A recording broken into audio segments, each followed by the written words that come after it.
मैं शेख निज़ामुद्दीन और आप सुन रहे हैं कुरान का इस्लाम। नाज़रीन, आज पूरी दुनिया में जो सबसे ज़्यादा बदनाम शब्द है, लफ्ज़ है, वो है धर्म। और ये बड़ा आज विवादित भी बहुत है, मुतनाज़े भी है, और इसको तरह तरह से डिफ़ाइन किया जाता है। और हर एक समुदाय या अलग अलग जो धर्म के दावेदार हैं, वो अपने अपने धर्म के संबंध में ताल्लुक़ से ख़ुद को सत्य और हक़ समझने के कायल हैं और दावेदार हैं।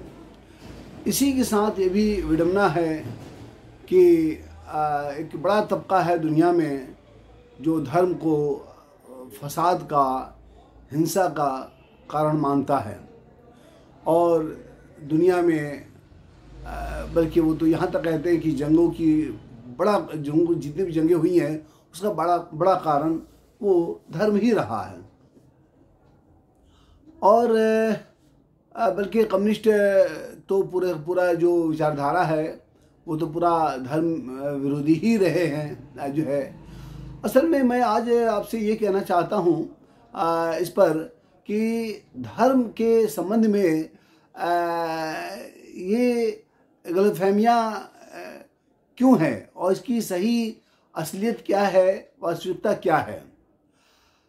तो मैं ये कहना चाहूँगा कि असल में धर्म के साथ बड़ा जुल्म हुआ और ये बड़ा मजलूम शब्द है। ये धर्म बमाने दीन, अरबी में इसको दीन कहते हैं। दीन और धर्म हम माने हैं, और धर्म को समझना कोई मुश्किल काम नहीं है। धर्म का बेजा इस्तेमाल हुआ, नाहक इस्तेमाल हुआ और गलत तरीके से इसका प्रयोग किया गया, दुरुपयोग किया गया। धर्म असल में जो हमारे समाज में, समुदाय में मत और पंथ और सेक्ट की शक्ल में, मसलक, फ़िरका, मज़हब के शक्ल में जो पाया जाता है, असल में वो धर्म है ही नहीं। उसका संबंध, उसका ताल्लुक़ धर्म से नहीं है। धर्म जो है वो ये नहीं है। मज़हब और धर्म का जो अनुवाद है वो मज़हब भी नहीं है, और इसका इस्तेमाल करना मज़हब के माने में बिल्कुल गलत है। और इसी से बहुत बड़ी गलतफहमी पैदा हुई है कि लोग धर्म को मज़हब के माने में, मज़हब को धर्म के माने में इसका प्रयोग किया, इस्तेमाल करते हैं। अच्छे खासे पढ़े लिखे लोग भी ऐसा ही करते हैं। और जितने भी लोग हैं जिन्होंने आलोचना की है धर्म की, वो यही समझकर किया है, वो मज़हब को ही धर्म समझकर आलोचना की है। जबकि धर्म की एक अपनी वास्तविकता है, धर्म की अपनी परिभाषा है, धर्म एक शब्द है, उसकी अपनी मान्यताएं हैं, उसकी अपनी नैतिकता है। तो वो क्या है? असल में धर्म को समझना तो बहुत आसान भाषा में मैं बताना चाहूँगा कि आप आज किसी भी आप सड़कों के किनारे आपने देखा होगा, धर्म कांटा देखा होगा आपने। आप उस धर्म कांटे में चले जाइए और वहाँ खड़े हो जाइए आप, और फिर कुछ देर देखते रहिए। कुछ गाड़ियाँ आएंगी, उसका वजन होगा, आगे बढ़ जाएंगी, फिर दूसरी आएगी, तीसरी आएगी। आखिर इनके साथ होता क्या है? आखिर वो गाड़ियाँ वहाँ आती क्यों हैं? आप बहुत आसानी से इस बात को समझ सकते हैं कि वहाँ दरअसल वज़न होता है। वहाँ दरअसल ये बताया जाता है गाड़ी का वज़न कितना है, माल कितना है। यानी कि न्याय, असल में धर्म का मानी ही न्याय है, दायित्व है। न्याय को निभाना, उसके दायित्व को निभाना, इसी को कहते हैं राजधर्म निभाना। यानी राज जो है उसके कुछ तकाजे हैं, कुछ मान्यताएं हैं, उसको निभाना सही तरीके से, उसके जो अधिकार, उसके जो नियम है उसका पालन करना, ये धर्म है। धर्म के मानी ही इंसाफ है, अदल है और न्याय है, और इसमें किसी भी तरह का भेदभाव न किया जाना। मसलन धर्म ये भी है। अच्छा, धर्म जो है वो कहीं भी किसी भाषा में भी वो अलग अलग नहीं हो सकता है।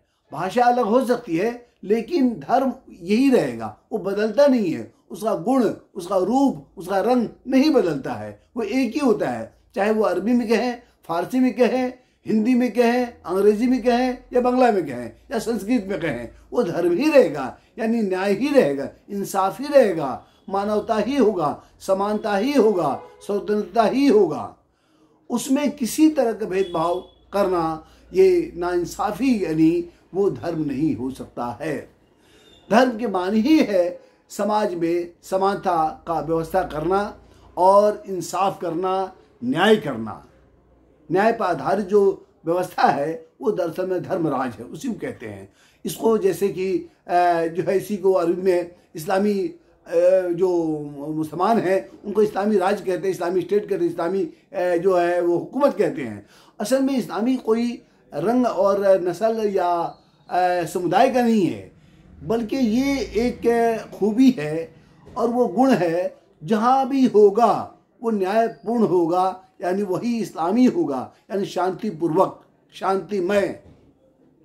तो मालूम ये हुआ कि दरअसल धर्म जो है न्याय और इंसाफ को कहते हैं। इसका किसी भी रंग, किसी भाषा, किसी देश, किसी नाम, किसी भी समुदाय से कोई ताल्लुक नहीं।